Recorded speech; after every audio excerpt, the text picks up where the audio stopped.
bourbon and Irish whiskey and all kinds of things. D&D Tarkov. Yeah, I do. I do enjoy the dark and darker. I enjoy this game. But for the moment, for now, we're gonna do a live review of the Sexton single malt Irish whiskey. Um, so this is a Proximo Spirits product, who also own a brand called Jose Cuervo, if you ever heard of that. This is a single malt Irish whiskey. There's 40% alcohol by volume or 80 proof. It's chill filtered. It is color added, triple distilled, and is aged 100% in Oloroso sherry casks. And my understanding is it's aged about 4 years, so it's pretty young. But it's 100% Oloroso sherry. It's got a really cool bottle, and the bottle's really hard to pour. And it is sourced from Bushmills. So my understanding is it's Bushmills 100% sherry distillate.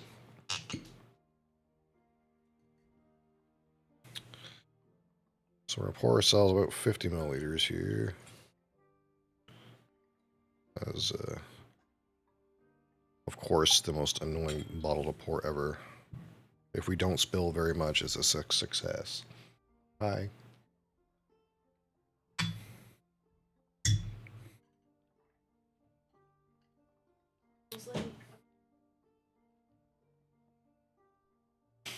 Halsey, I think we're at the end of the food bowl anyway, the food bag. Moe's butt. Alright, so this is not, there's no way this is natural natural 4 years in a sherry barrel. I'm assuming it's a sherry butt, but maybe it's a barrel, who knows. But 100% Oloroso sherry. And while we give this just a minute to decide what the heck it's doing, we'll just read this little bit here. This little bit they got in the bottle. They got a huge bit. It says, "Show up before dawn. You'll catch on the cool morning breeze the unmistakable oak from breathing casks once filled with Spanish sherry, now brimming with aquavite. Steal a drop. Savor the notes of rich dried fruit and complexity." Yeah, complexity is a note. Driven by years in a deep oak encased slumber, only four. You see, to be the Sexton is a spiritual trait, and whiskey is his favorite spirit. Up in the cold gray northern reaches of County Antrim, alongside St. Colum's Rill, the Sexton selects the best strains of barley for malting, or whatever Bushmills has.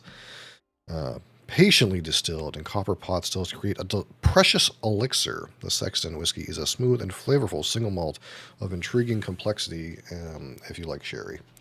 So, here we are. And this is a product, again, of Bushmills, and I think proper Alex Thomas is the master blender at Bushmills, and I think this is an Alex Thomas brand that she sources from Bushmills, and then they distribute it Proximo, but she works for Bushmills, so it's kind of weird like that. But I think it's her own brand from Bushmills, even though it's all Bushmills and she works at Bushmills. So it's kind of odd and confusing, but get drunk. No, we're not gonna get drunk. You know that, Silek. We don't get drunk. We sample sophisticated beverages around here. You know how it is.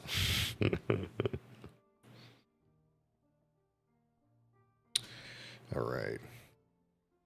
So initially on the nose, you get that figs, dates, raisins right up front. There's a little bit of malt character. But the sweetnesses are actually more present than I remember when we had this before. I can't remember last time we had this. It was a little while ago. Some air has been in here since then, so it may have improved a little bit. But if I remember right, when we tried this last, the nose was really good and the palate's like kind of whatever, but the finish is really good too. So we'll see if that's still the case. It's all sherry on the nose, but the lower proof is kind of like deceptive, because if you have a higher proof, more concentrated sherry dram, it comes across a lot thicker than this. But it's pleasant right now.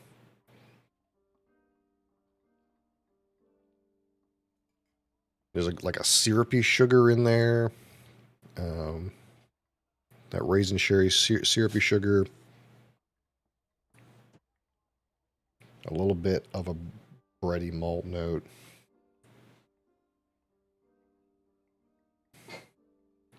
Maybe like a really dark toffee.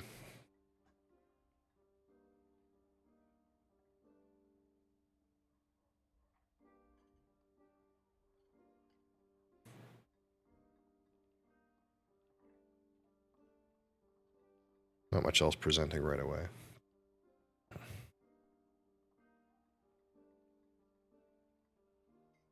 Getting tipsy on that troll's blood drink. That troll's blood drink. I have never consumed a troll's blood potion. Never actually had one in my inventory, because I'm not as elite gamer as you guys, where we're just farming high roller troll all the time. I'll be lucky if I kill the Cyclops on the first try solo.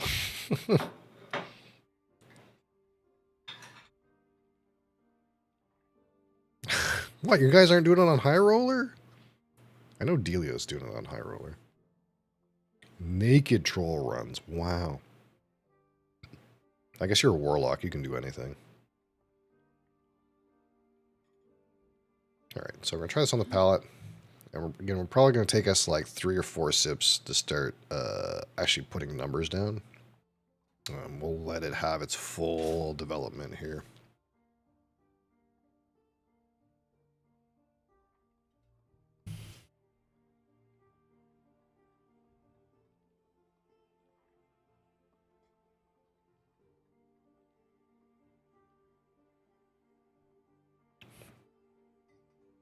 Yeah, see, initially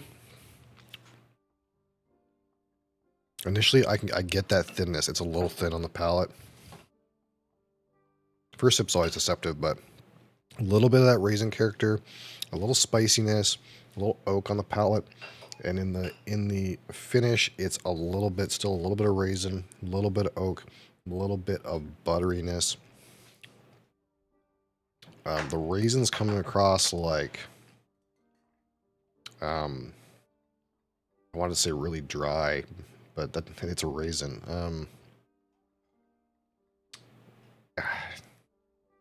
Is it a stale raisin? It might be a stale raisin, I'm going to be honest. But we won't judge it on that. What'd you say? Stale raisin sounds yummy? I've never had a stale raisin. I just know that it's like the raisin is drier and more cardboardy than I associate with other sherried raisin notes. Extra chewy? Yeah, maybe. Getting crazy tilted on my curse is not landing. That's one of the things I didn't like about Warlock, actually, and it's the same problem I have with Cleric Judgment, is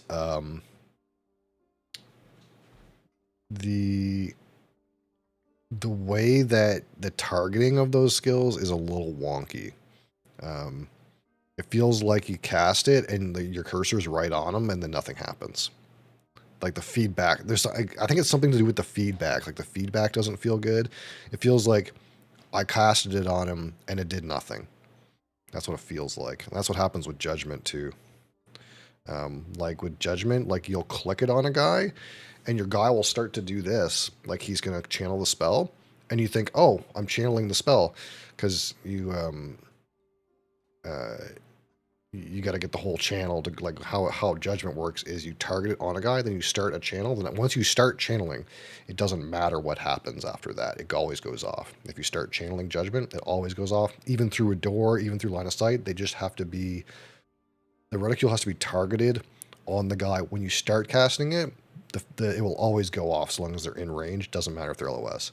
But what will start happening is like you'll click on a guy and your guy will do this and then he'll stop and he'll do this and then he'll stop. And you're like, what the fuck? Like go off. Like just do it on him. That's like the frustrating part. And I felt like Warlock Dots had the same feedback issue, except you would actually loose the spell and it just wouldn't hit him. And you're like, what the fuck? My reticule's right on him. One of the things I learned though about Warlock curses is they don't go through shields. And maybe, I don't know if you know that, but if your reticule is on the man's shield, it doesn't hit. And that's how I get Warlocks a little bit, because I put my shield up when they're trying to cast on me. The curse will hit the shield if your reticule's on the shield instead of the guy's body. You have to like target his feet.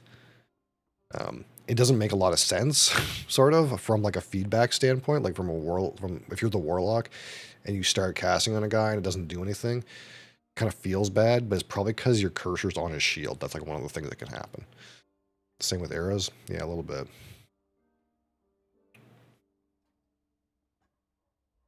Arrows are a little different though, because I still think arrows in this game are like you shoot it and then the arrow projectile's on the server and the server decides if it hits, which is not great. And which is different than like Warlock Curse. I think Warlock Curse is client side targeting, but I could be wrong.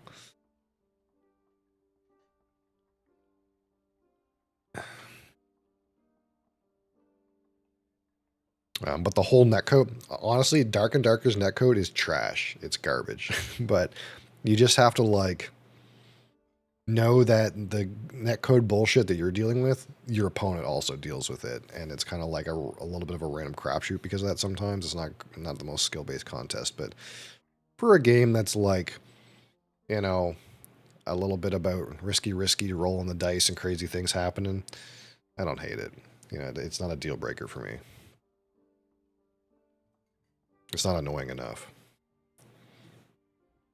But just don't look at the death cam. If you ever look at death cams, especially melee death cams, it's just going to make you frustrated because it's like, what do you mean I got hit in the head? The guy swung into Timbuktu and then swapped around and swung into Tasmania and it hit me twice in the head. It's like, yeah.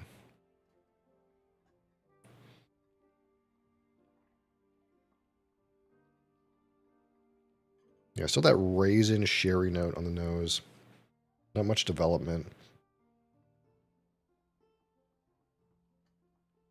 Although I'm getting a lot of the more maltier notes, a lot of the malt is presenting itself more than I remember.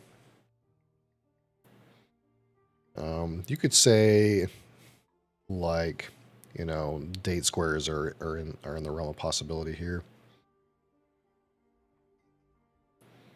As a like a whole combination note, like date squares.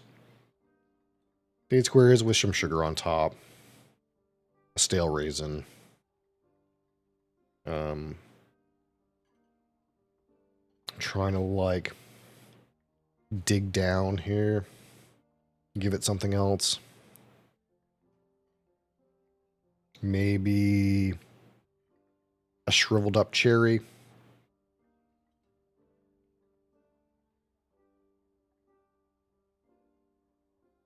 Okay, we're on the palette again.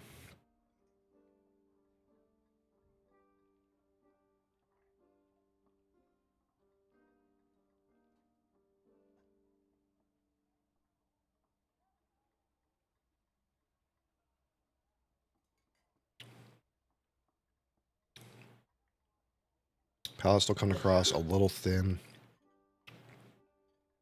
Still have that date raisin character. Still a little bit of maltiness. A little bit of spice and oakiness. Those are all in there. Raisin's the major player, though. And there's a little bit of spice, a little bit of oakiness, a little bit of stale. Well, again, we're sticking with stale raisin on the finish. I remember the finish being better on this. Remember the finish being the showstopper, but it's not coming out like that right now. It's fine. It's good. But it's not wowing me. which is interesting because I really thought um, the finish was stronger on this. I remember Mom and us saying that the finish was where what you would drink this for, and it's not hitting as well right now. The nose is a little better. The palate's got more notes, but it's still watery. That 80 proof is just coming across watery.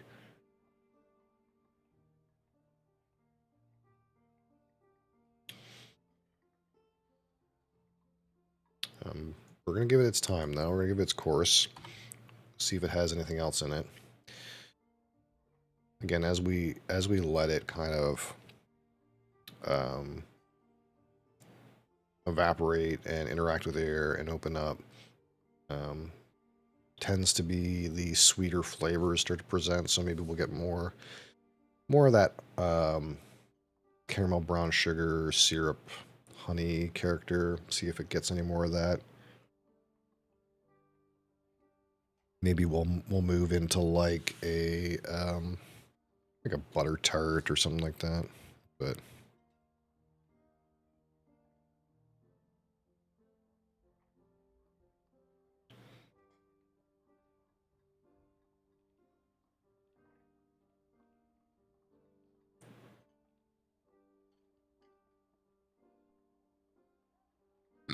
unless it's already giving me what it's got to give, it's not.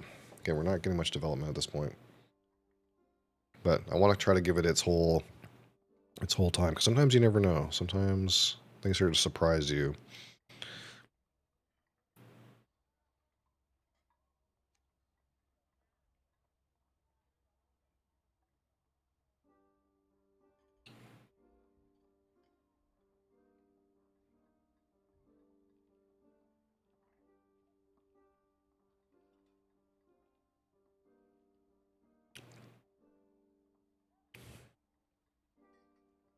Yeah, the palate's weak, and I mean, I feel like we knew that. We knew that going in, and that's again that's the perception we had before.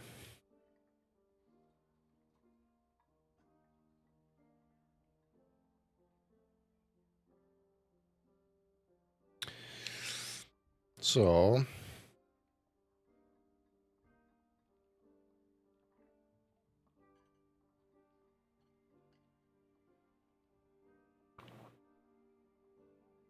all right, we're gonna take a minute, and we're going to focus on the nose, and we'll try to give it a number here out of 25.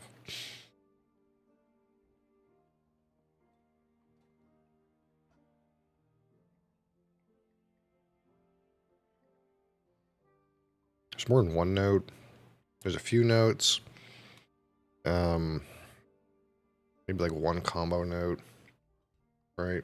There's like that raisin, that bready raisin, that date square with sugar on it, um, raisin malt sweetness, maybe a dried shriveled up cherry way in the back.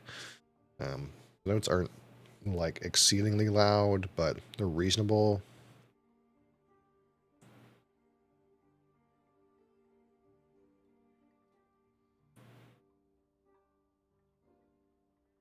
But I'm not getting any development on it. I'm trying to hunt and not really getting anything else.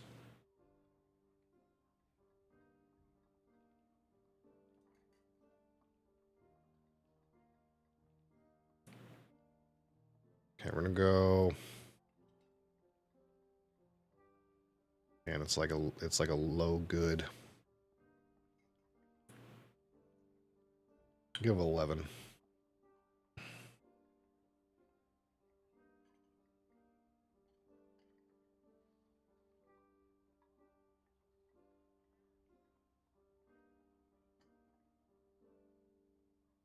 Yeah.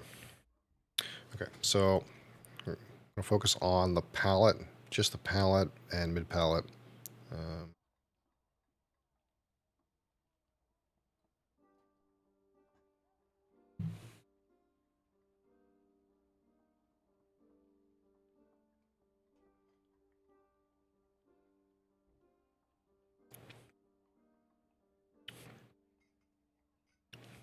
So again, still that raisin date note, a little bit of spice, a little bit of oak, a little bit of maltiness, all quite turned down. Not particularly strong. Raisin's still a predominant player.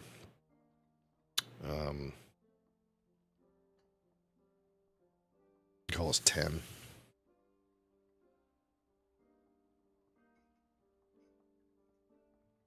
Yeah, maybe it's less than 10. We'll call it 10. Yeah, it's 10.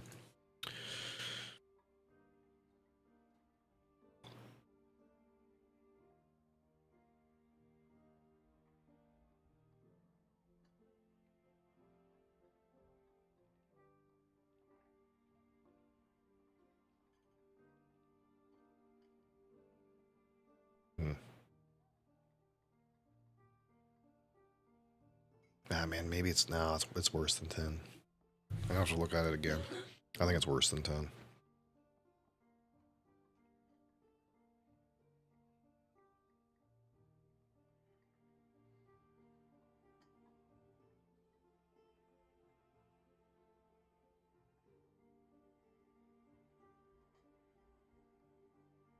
Yeah, I think it's 8. I'll give it 8. A strong 8 out of 25 on the palate. Great. Great one. All right. Look at the finish.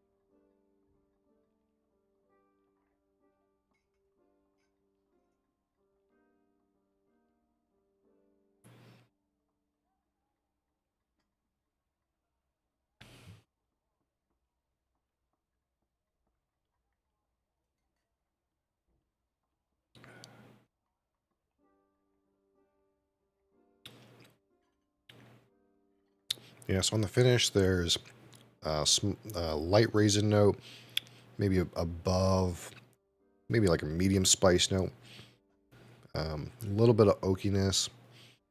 Right at the back of the finish, there's an unsweetened chocolate, and maybe a little bit of butteriness.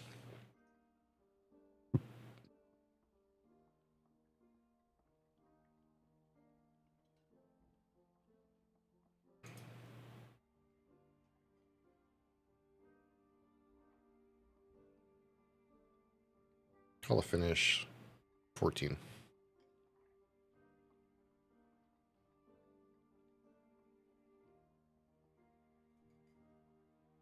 Yeah, I think the texture we already know is terrible.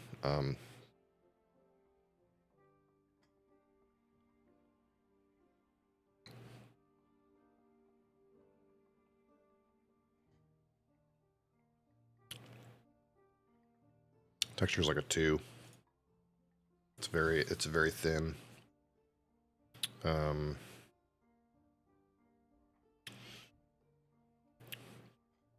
Does this stand out in any way at a 15? It's a typical Irish single malt with 100% sherry impact. It is quite raisiny. It does give it some merit. It's not the typical Irish single malt. It doesn't have like that shortbread cookie character. Although it's a single malt, there's no pot still going on. But still triple distilled. It's not doing anything too crazy though. It's just kind of like a good value for this amount of sherry influence. Yeah, it's gonna be a rough score on this one. We'll call this a 3. So 3, 5. 19, 27,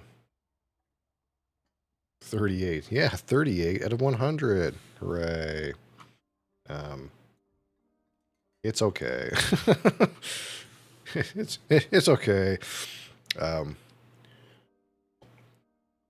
again, the price on this bottle is not very high, so um, it's probably not the worst value. It's pretty reasonable for the price, I suppose. But it's not a particularly standout whiskey. It's a little. The texture is thin. Finishes, probably the best part still is pretty reasonable. The nose is pretty reasonable. The palate is a little weak. The palate only has one real strong note of any kind. The supporting notes are very whispery, barely present. So not the best score, not the best whiskey, but or I don't know the price. It's like, what was it, like $50 or something like that. It's not too expensive. So